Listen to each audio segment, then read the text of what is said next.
ఉత్తరాది రాష్ట్రాల్లో వాన్లు బీభత్సం సృష్టిస్తూ ఉంటే తెలుగు రాష్ట్రాల్లో మాత్రం కొన్ని జిల్లాల్లో వర్షాలు కురుస్తున్నాయి. మరికొన్ని జిల్లాల్లో వాన జాడే లేని పరిస్థితి.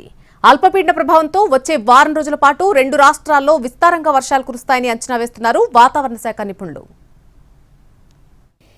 తెలుగు రాష్ట్రాల్లో భిన్న వాతావరణం కనిపిస్తోంది. ఒక జిల్లాలో వర్షాలు కురిస్తే మరో జిల్లాలో చినుకు జాడ కనిపించడం లేదు. ముఖ్యంగా తూర్పుగోదావరి, అల్లూరు జిల్లా ఏజెన్సీ ప్రాంతాల్లో జోరుగా వర్షాలు కురుస్తున్నాయి. కుక్కునూరు మండలంలో వాగులు పోటెత్తి ప్రవహిస్తున్నాయి. గుండేటి వాగుకు భారీగా వర్షపు నీరు వచ్చి చేరడంతో ఉధృతంగా ప్రవహిస్తోంది. ఖమ్మం జిల్లాలోని పలు ప్రాంతాల్లో వర్షాలు కురిశాయి. భద్రాచలం దగ్గర గోదావరి నీటి మట్టం 13.5 అడుగులకు చేరుకుంది.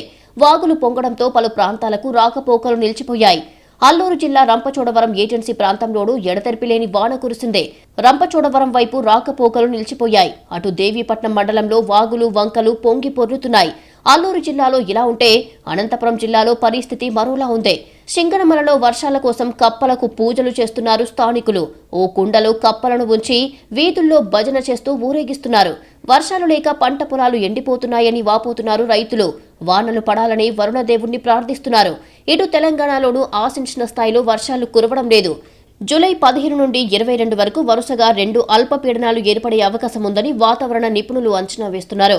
వీటి ప్రభావంతో రాబోయే 10 రోజులు తెలంగాణ, ఏపీతో పాటు ఒడిశా, కర్ణాటక, మహారాష్ట్ర, గుజరాత్ రాష్ట్రాల్లో భారీ నుంచి అతి భారీ వర్షాలు పడొచ్చని చెబుతున్నారు.